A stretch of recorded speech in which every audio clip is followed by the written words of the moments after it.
Et je vous prie aussi de saluer votre voisin, cette fois-là en mon nom, dites-lui le pasteur Eric de salut. C'est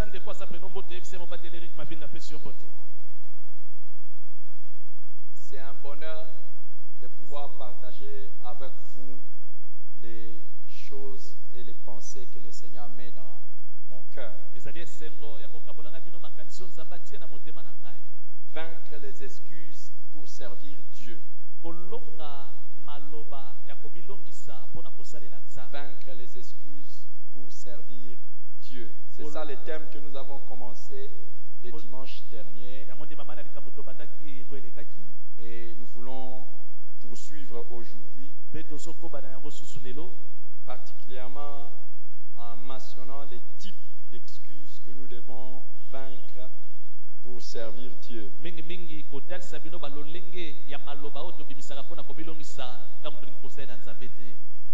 Luc chapitre 14, 15 à 24. C'est là le texte qui nous a donné la pensée de la part du Seigneur dans ce que nous sommes en train de développer. Luc 14, 15 à 24. Nous lisons. Un de ceux qui étaient à table, après avoir entendu ces paroles, dit à Jésus: heureux celui qui prendra son repas dans le royaume de Dieu. Et Jésus lui dit: un homme donna un grand souper, il invita beaucoup de gens. À l'heure du souper, il envoya son serviteur dire aux conviés: venez, car tout est déjà prêt. Mais tous unanimement se mirent à s'excuser.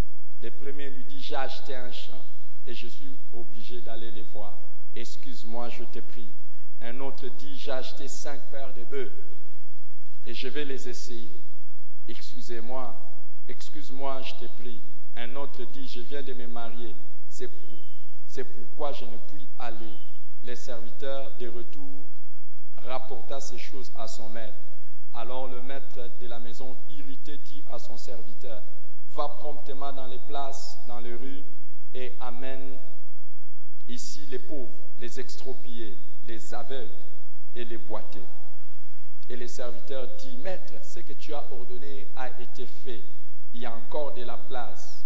Et le maître dit au serviteur: va dans le chemin et le long de haies, et ce que tu trouveras, contrains-le d'entrer, afin que ma maison soit remplie. Car je vous le dis, aucun de ces hommes qui avaient été invités n'écoutera mon souper. Amen. Nous avons vu ici que il y avait certaines vérités au sujet des excuses que nous donnons pour servir Dieu.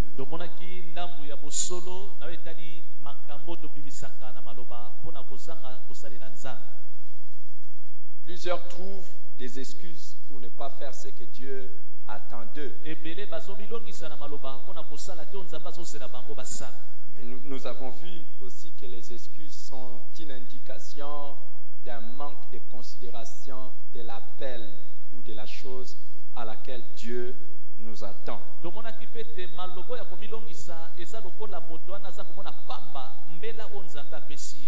C'est une sorte de négligence par rapport à ce que Dieu attend de nous. Pourquoi? Parce que pour une même chose que l'on nous demande par Dieu, nous allons trouver des excuses, mais alors qu'ailleurs, nous allons le faire.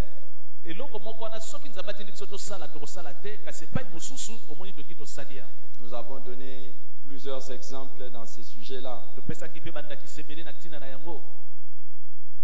Et par exemple, les hommes vont se plaindre que l'église où ils doivent aller est loin. Il dit c'est loin l'église. Si on l'invite quelque part, il dit c'est loin. Mais là où il travaille peut être plus loin, mais il ne se plaindra jamais, il ne donnera jamais des excuses.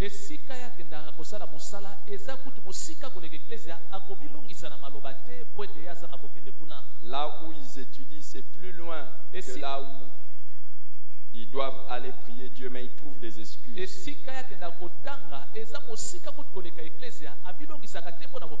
Je vous ai donné 4 vérités. J'ai dit que la première vérité, c'est que les humains ont plein d'excuses, spécialement concernant les choses de Dieu.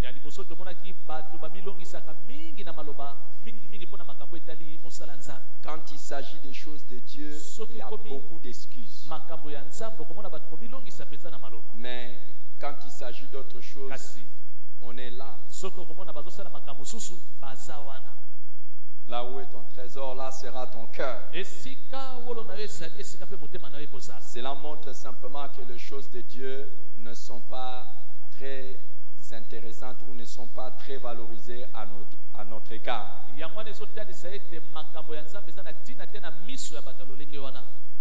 Alors, nous avons vu que beaucoup de gens trouvent des excuses. Les amis, cette semaine, nous étions ici. Il y a eu un incident qui s'est passé. Nous étions dans notre parking là-bas.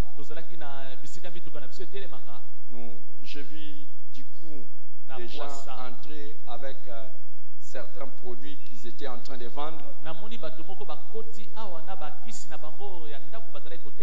Ils étaient en train de vendre des produits de nettoyage. Quels produits de nettoyage? Ils étaient là et c'était des jeunes gens. Des jeunes gens, des jeunes garçons et des jeunes filles. Et ils sont entrés jusque dans la parcelle. Alors je leur ai posé la question. Vous venez vendre vos histoires jusque dans l'église. Non, je ne m'étais pas présenté comme le pasteur. J'ai simplement dit, entrez jusque dans l'église. Et ils se sont demandé, j'ai dit, vous frappez même pas à la porte et on vous ouvre. Il y a un qui a dit, comme nous avons vu que c'est l'église et qu'il n'y avait personne à la porte, alors nous sommes entrés. Alors ils sont entrés pour vendre les produits de nettoyage. Peut-être parmi eux, il y a aussi des chrétiens. Ils ont le courage d'entrer même dans des maisons inconnues. Dans une maison, dans une parcelle inconnue. Mais demander à la même personne d'aller évangéliser. Il va trouver du mal. Demande à ton voisin s'il a l'habitude de prêcher aux autres. Et qu'est-ce qu'il dit comme réponse? Vous allez voir beaucoup de gens donnent des excuses. Ils vont dire, oh non, non, moi je suis timide. Je ne parle pas souvent aux gens. Mais la même personne qui est timide, qui n'est pas prêt à évangéliser, mettez-les seulement, voyez-les juste après le match de Juventus contre Inter de Milan. Il y a un célèbre joueur qui est là-bas. Et il va parler pour commenter les sports. Pour commenter les sports. Ils savent le faire. C'est raconter les histoires des séries. Des séries télévisées. Oh, on peut le faire. Mais évangéliser.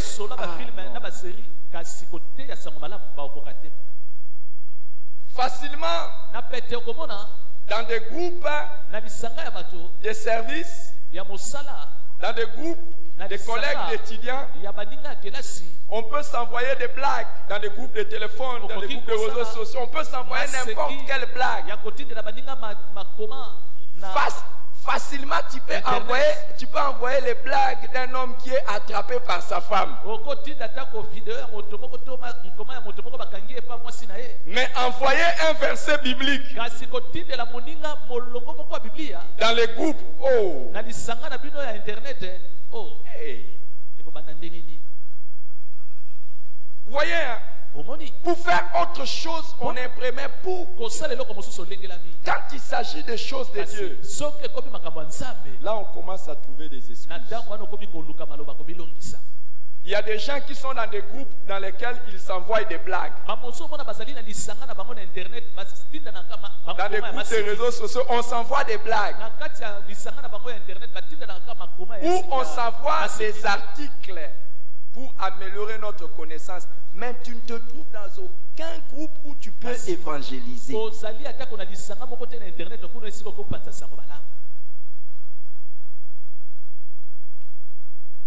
Il n'y a pas de réaction à mon message. Amen.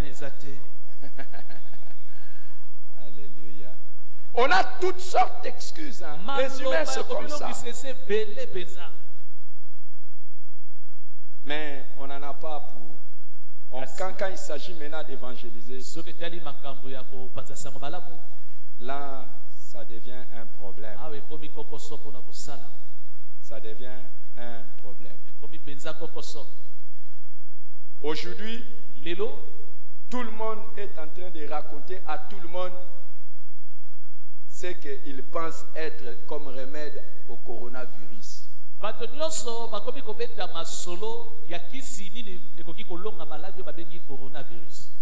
Sur ma boîte, dans mes boîtes, que ce soit email, que ce soit Messenger, que ce soit... Je vois même des gens m'envoyer des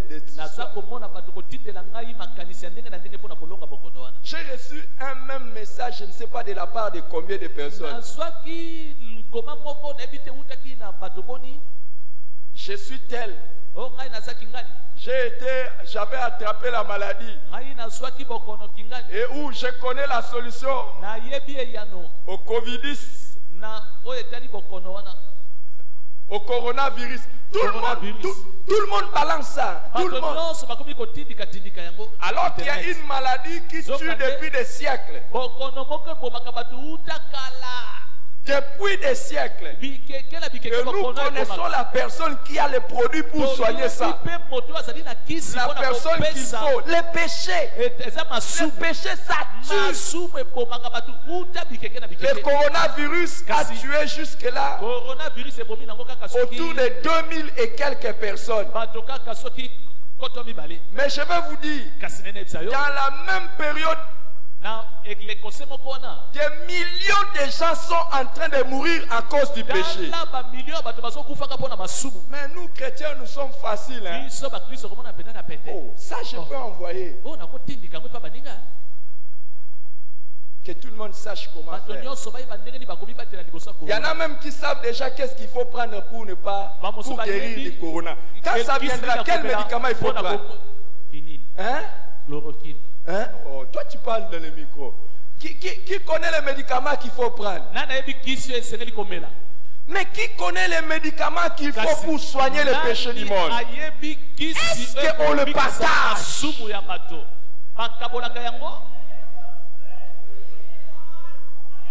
Est-ce qu'on le partage? Ah non, ça c'est... Il faut faire la part des choses. Oui, on fait la part des choses. Mais quel est le jour où tu feras la part des choses? Donc, toi, faire la part des choses, fais simplement dire, ne jamais, alors jamais parler de Jésus aussi.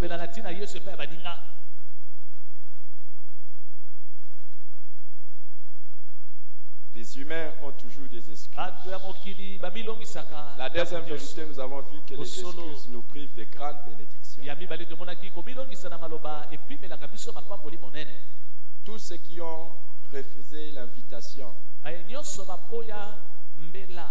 au grand souper. Ils ont manqué les banquets qui étaient préparés.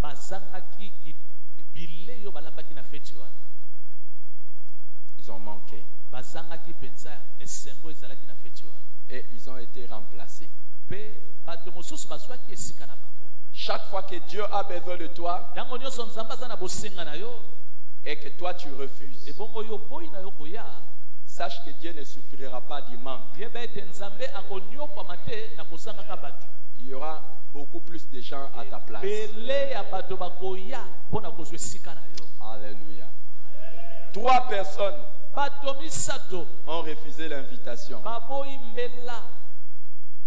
Mais des fous sont venus répondre. Et c'était des pauvres, des extropiés, des aveugles, des handicapés. La leçon est que chaque fois qu'une personne privilégiée méprise la grâce,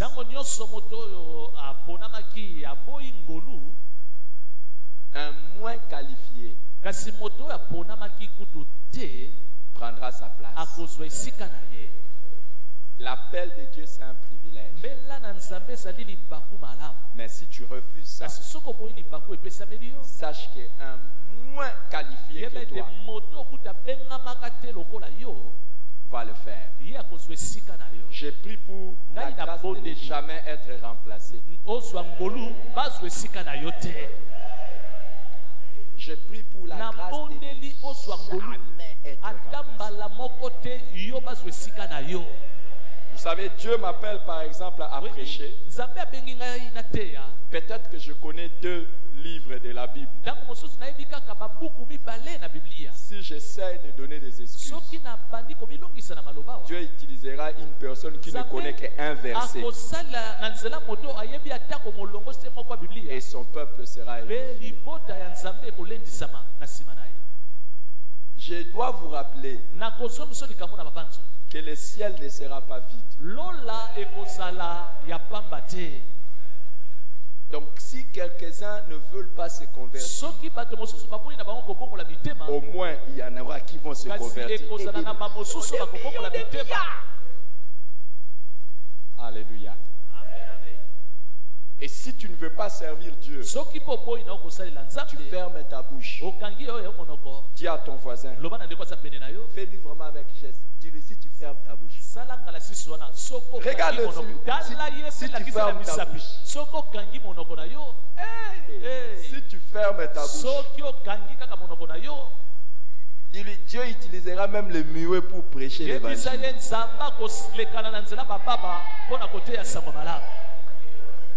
Et c'est toi qui vas manquer la vie. La 3e vérité, nous avons vu que Jésus n'accepte ni ne tolère jamais les excuses.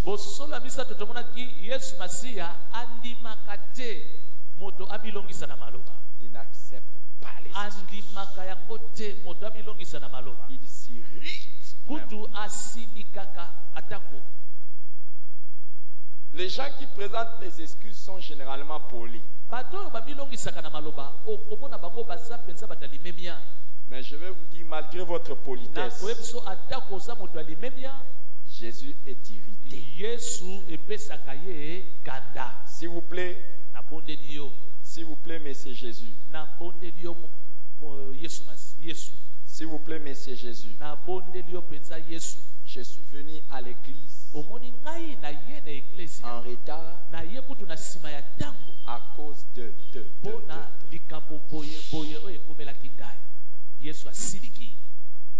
Jésus s'irrite.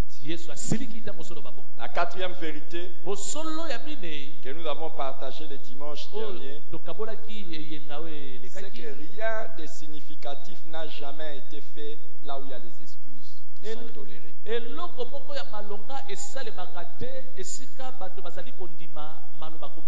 Si seulement Jésus avait, le maître de souper avait accepté les excuses, la fête allait jouer.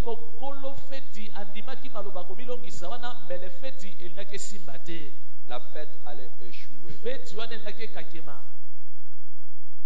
Si nous acceptons seulement les excuses, rien de significatif ne va se faire. Et je l'ai dit la fois passée qu'un leader qui se complaît dans les excuses ne fera jamais rien de significatif. Et les gens qui sont maîtres dans l'art de donner des excuses, ce sont les gens qui vous dirigent d'une certaine manière malignement.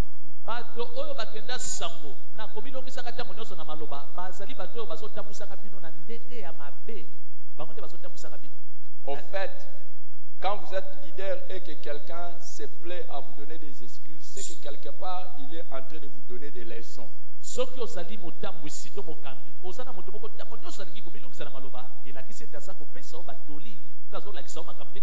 Et il vous montre que d'une certaine manière, vous n'avez pas bien réfléchi dans votre manière de faire.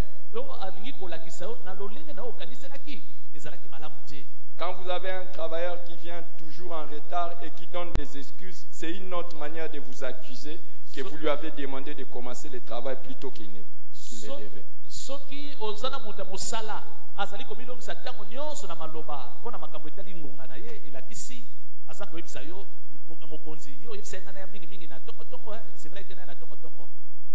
Attention aux experts d'excuses. Aujourd'hui, je voudrais vous parler de certains types d'excuses que nous devons vaincre pour servir Dieu. Il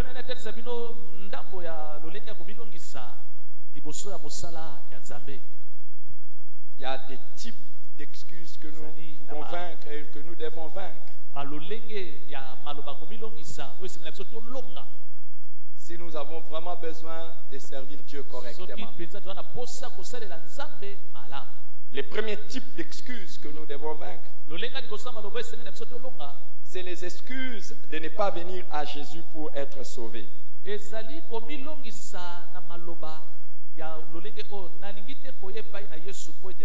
Il y a des gens qui trouvent toutes sortes de raisons pour ne pas venir à Jésus et être sauvés véritablement.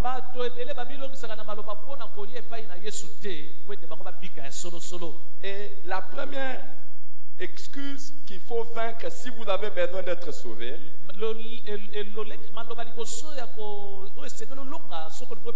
c'est l'excuse de l'engagement dans une certaine religion.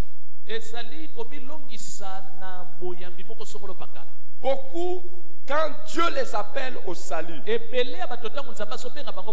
ne seront pas sauvés parce qu'ils croient que le fait d'appartenir à une certaine religion les sauve.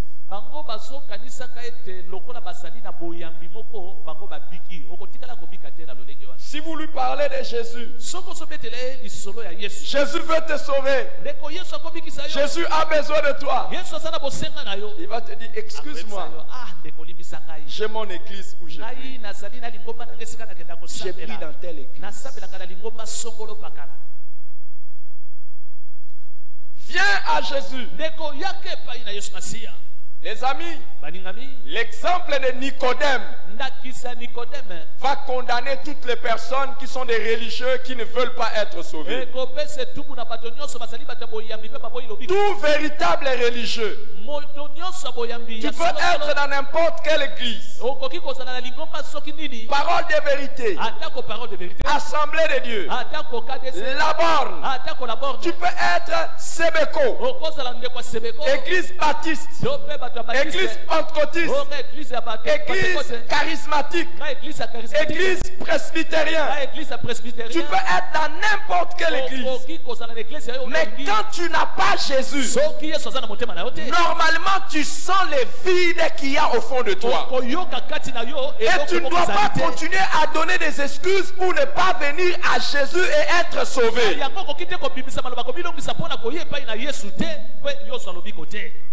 Si tu continues à donner cette excuse, tu partiras en enfer par ta propre faute. Nicodème, dans Jean chapitre 3, est venu à Jésus. C'était un docteur de la loi. Il avait suivi les affermissements. Il avait suivi les enseignements. Il avait suivi tout. Mais il y avait un vide dans son cœur. Et il est venu à Jésus. Arrête de donner des excuses. Si Jésus n'est pas dans ton cœur, même si tu vas dans une église, arrête de donner des excuses. Tu n'es pas sauvé. Tu n'es pas.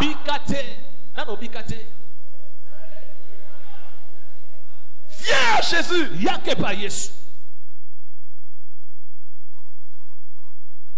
Et il faut aussi vaincre l'excuse de sa position sociale.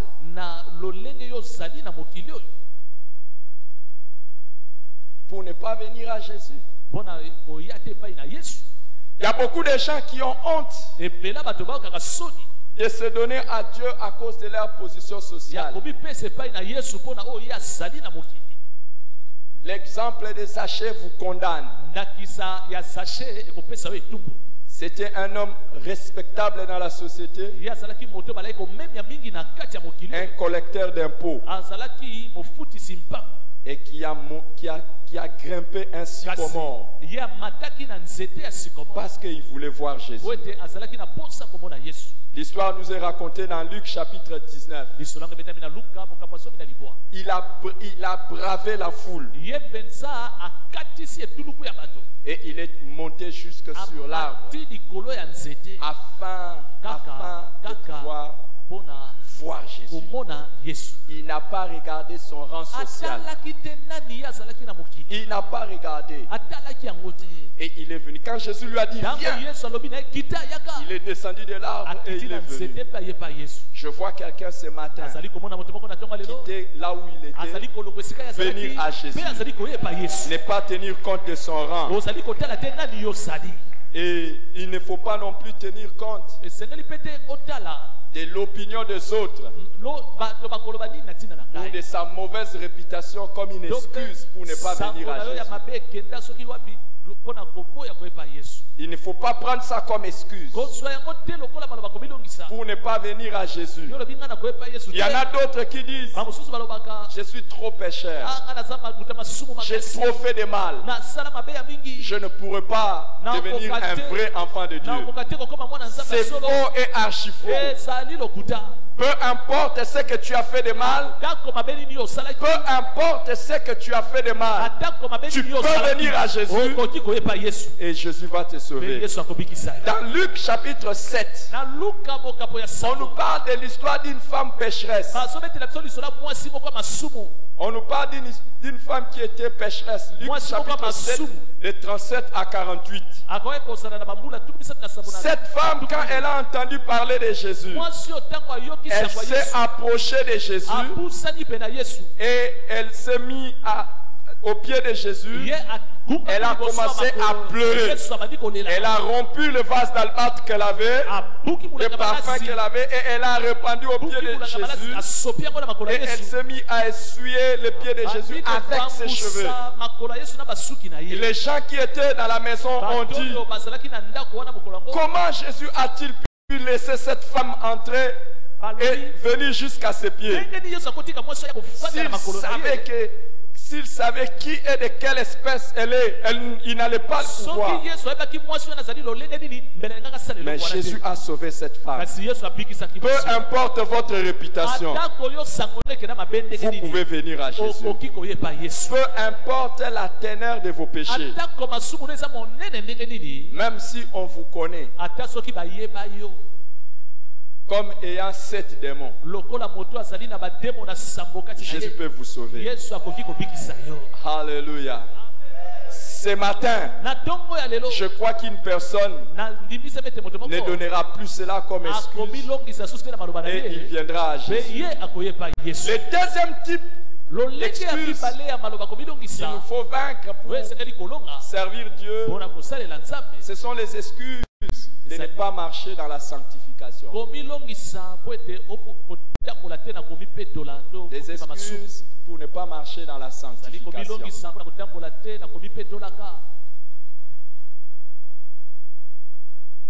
Recherchez la sanctification sans laquelle personne ne verra le Seigneur. Nous dit la Bible. Soyez saints comme votre Dieu est saint. Ce n'est pas une option pour les chrétiens de marcher dans la sanctification. Mais c'est une obligation de marcher dans la sanctification.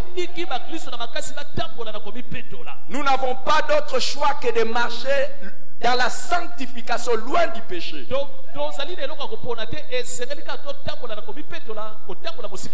Mais malheureusement, ceux qui sont devenus enfants de Dieu trouvent certaines excuses pour ne pas marcher dans la sanctification. La première excuse qu'il faut vaincre pour marcher dans la sanctification, c'est vaincre l'excuse de la corruption de notre génération. Il ne faut jamais qu'un chrétien ait dans sa bouche des phrases du genre « tout le monde fait ça ».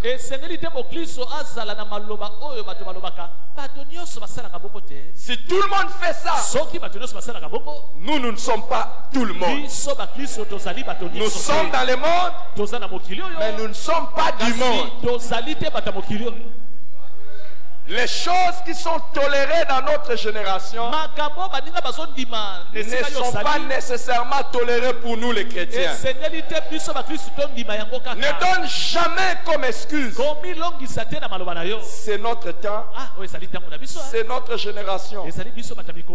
L'exemple de Noé nous condamne si nous essayons de donner une telle excuse. Noé nous montre qu'il est possible de rester intègre dans sa génération.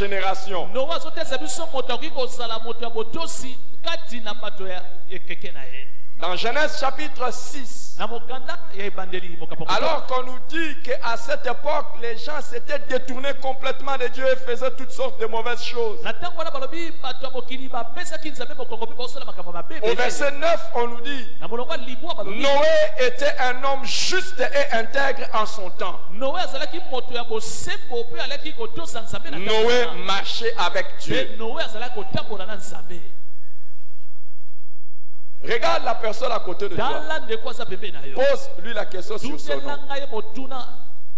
Demande-lui son nom. Demande-lui si tu peux remplacer son nom dans la place de Noé.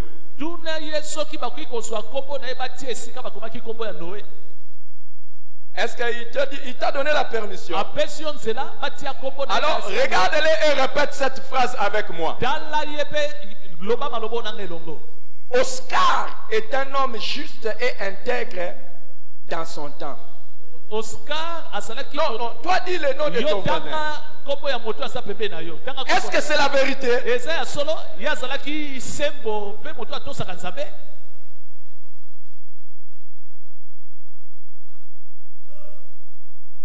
Est-ce que c'est la vérité? Ce n'est pas une excuse. Dans notre génération ici,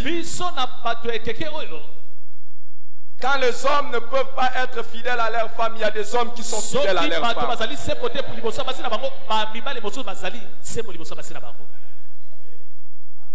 Wow.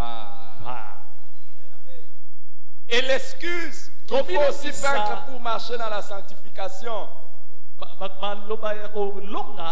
il faut vaincre l'excuse de la corruption du milieu dans lequel on vit.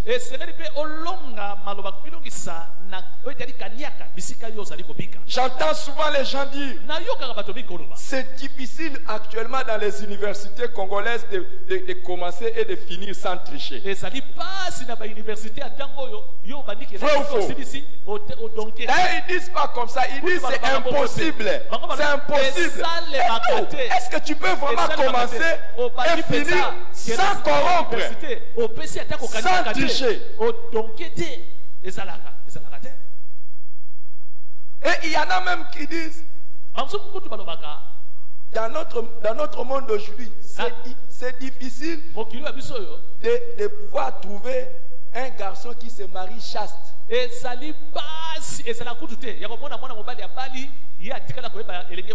Épouser une jeune fille vierge.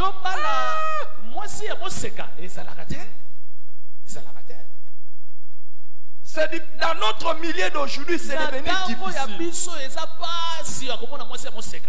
Faire le commerce sans tricher. Dans notre milieu là, je vais te dire une chose. L'exemple de Lot et ces deux filles vierges condamnent toute personne qui donne l'excuse du milieu pour ne pas marcher dans la sanctification. Quelqu'un répète après moi: Sodome. Sodome et Gomorrhe. Répétez à haute voix. Bouge ton voisin, dis-lui Sodome et Gomorrhe. Qu'est-ce que ça vous dit quand on parle de Sodome et Gomorrhe? Ça vous dit quoi? Le péché. Mais Lot habitait à Sodome et Gomorre. La Bible dit que Lot était juste. Est-ce que là où toi tu vis c'est Sodome et Gomorre? Est-ce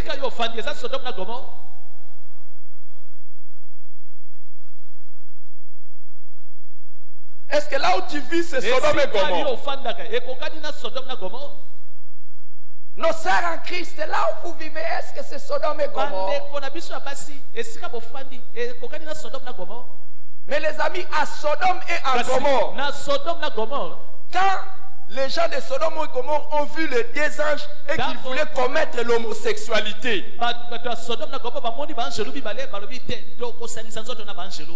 l'autre sort, il dit: pardon, ne faites pas ça à ces gens. J'ai encore deux filles qui sont vierges à Sodome et Gomorre.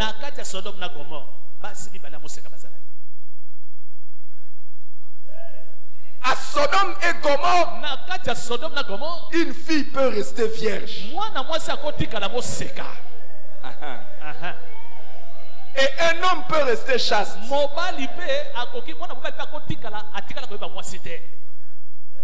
Personne ne pourra donner l'excuse à Dieu que je n'ai pas pu marcher dans la sanctification à cause du milieu.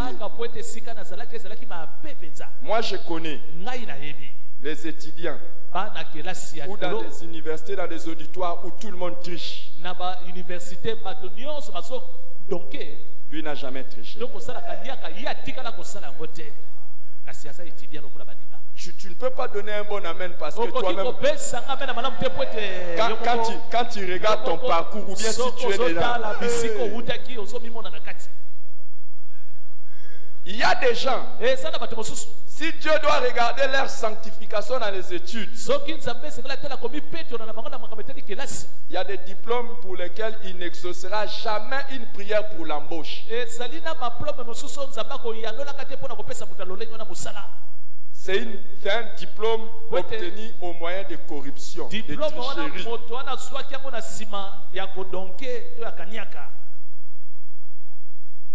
Et quand il termine, il présente ça à Dieu. Donne-moi le travail. Les jours où tu es en train de tricher pour réussir à l'école, pose-toi la question si à la fin tu vas faire la prière pour que Dieu t'aide à trouver du travail avec ces diplômes.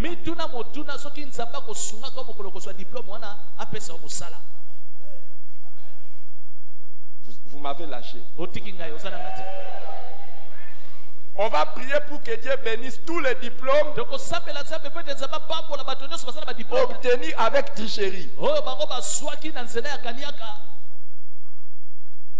Est-ce que je demande, est-ce qu'on peut se lever pour prier pour ça?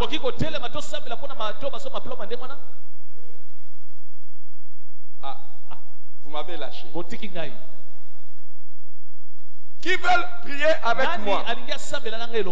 Nous allons nous lever et nous allons demander à Dieu: Seigneur, bénis tous les diplômes qui ont été obtenus sans tricherie, sans corruption.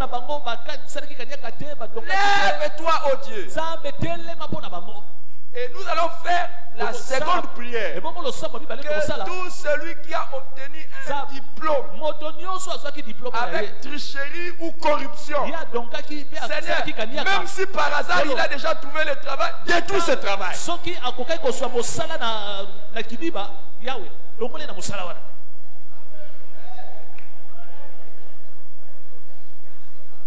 Vous m'avez lâché.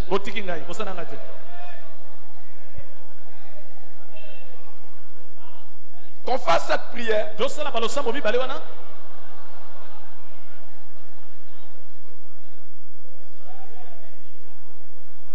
l'on fasse cette prière. Rendez-vous compte que je ne parle pas dans un stade, je parle dans l'église. Où il y a une telle réaction de la part des chrétiens.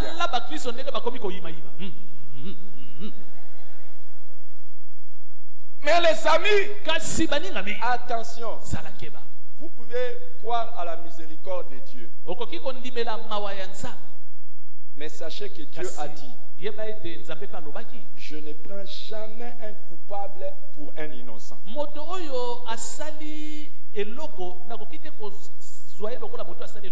Ou un innocent pour un coupable. Sache, ô homme, que ton péché t'atteindra. Écoutez les amis. Oh Dieu, oh Dieu. Seigneur, pardon. Seigneur, pardon. Et il pardonne. Et quand il pardonne, il a oublié.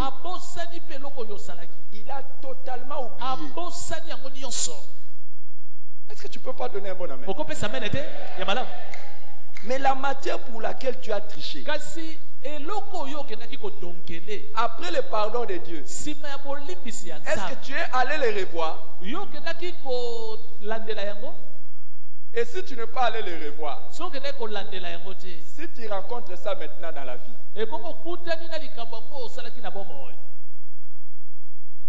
tu vas demander à Dieu encore.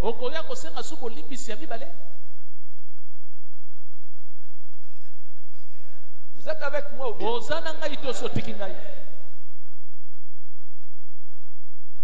Vous êtes avec moi ou bien? Combien sont encore aujourd'hui ceux qui pleurent? Seigneur, pardonne-moi. Ce diplôme, je ne le mérite pas.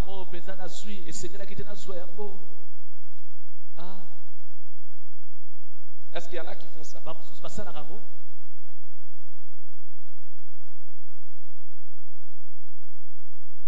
Je ne le mérite pas. Et je vais vous dire, par ce manque d'humilité, c'est comme ça que même Dieu ne restaure pas.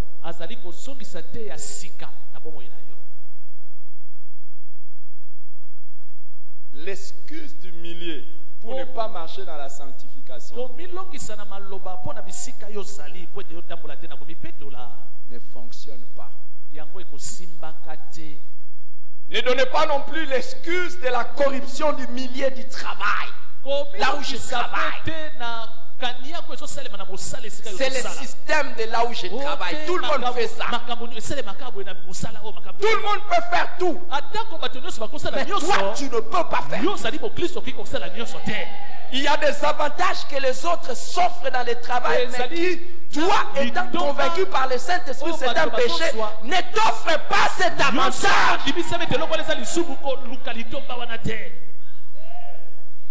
Il y a des trucs que l'on fait dans le travail, dans le milieu professionnel. Un chrétien ne doit pas donner ça comme excuse. Oh non, ça fonctionne comme ça. C'est le système. Jamais.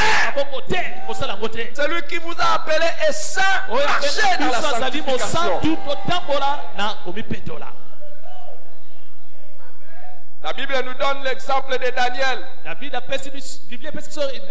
Daniel chapitre 1 verset 8, on nous dit Daniel résolut de ne pas s'essuyer avec les mains du roi. Et il supplia les chefs des eunuques de ne pas l'obliger à le faire. L'exemple de Daniel condamne tous les chrétiens qui prennent le milieu professionnel comme excuse pour ne pas marcher dans la sanctification.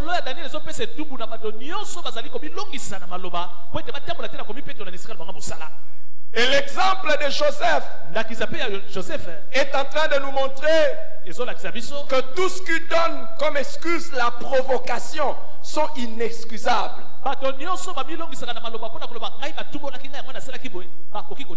Joseph a été convoité par la femme de Potiphar. Et il a demandé à plusieurs fois, Joseph, couche avec moi. Toi, ce ne sont même pas des provocations verbales. Non, pasteur. Imaginez ta patronne en train de s'offrir à toi gratuitement.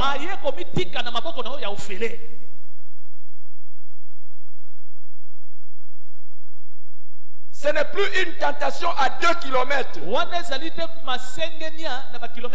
C'est une tentation corps à corps. Il vient et te saisir. Couche avec moi. Tu ne vas pas tomber et dire me parler. Il me disait. Il me montrait. Pasteur, ce sont des provocations. Si Joseph a résisté aux provocations, toi et moi nous pouvons résister. Vous n'êtes plus avec moi ou bien? Vous n'avez pas le droit de donner aussi l'excuse de la crainte des persécutions. Si je ne fais pas ça, j'aurai des problèmes. Pas plus tard, quelques semaines ici, je parlais encore avec une fille. Entre guillemets, une sœur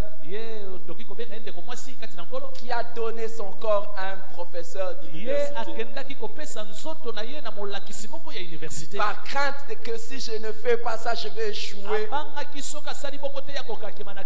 Et il y a des gens, ils vont vous dire, si je ne fais pas ça, on va me faire ça.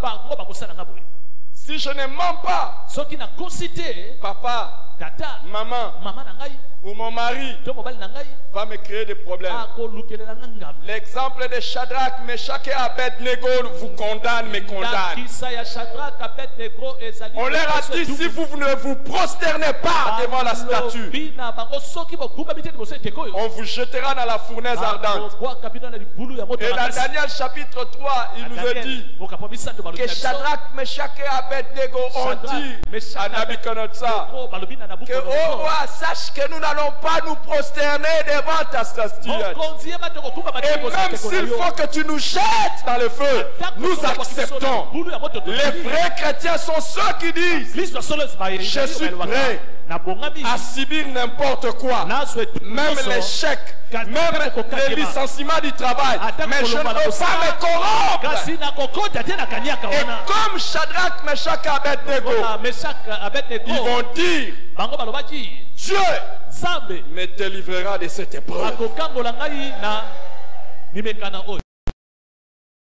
Tu n'es pas...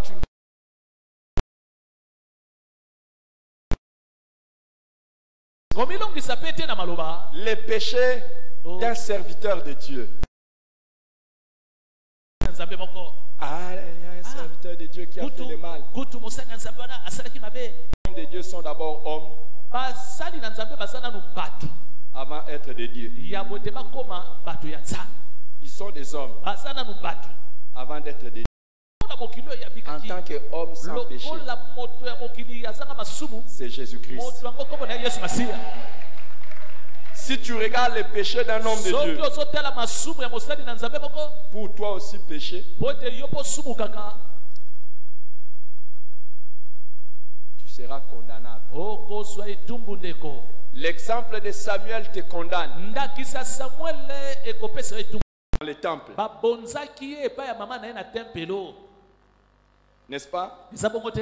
Et dans les temples, qui étaient les pasteurs? Élie. Et il avait 2 enfants qui étaient les collaborateurs d'Élie. Et on nous dit que c'était des voleurs, des adultères et des impudiques. Il était dans la même église, entre guillemets. Samuel était dans la même église que des responsables pécheurs. Mais Samuel n'a jamais. Ne regarde pas les péchés d'un serviteur de Dieu comme excuse pour pécher.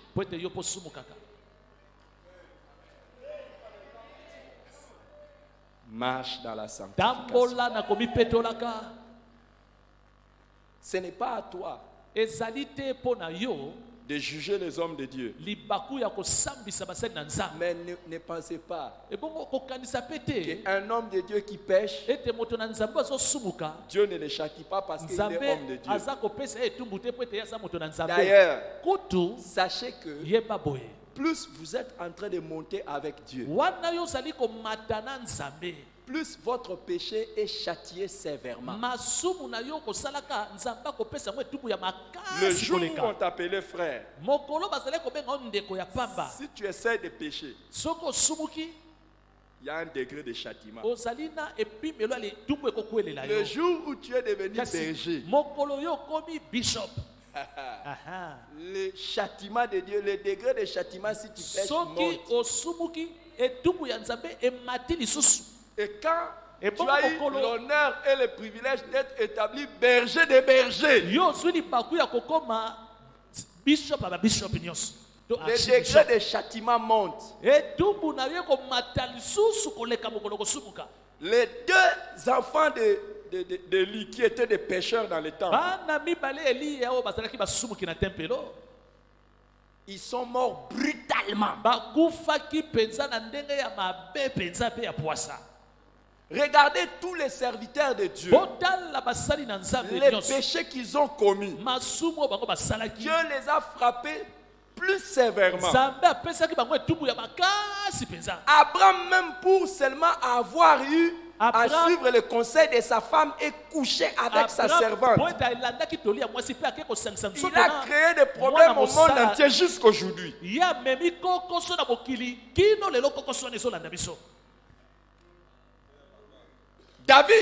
David, oh, juste un petit instant de folie.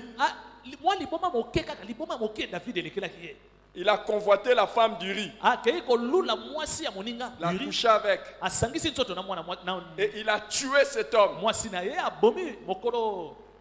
Depuis là, l'homme selon le cœur de Dieu, il n'y avait plus de paix dans sa maison.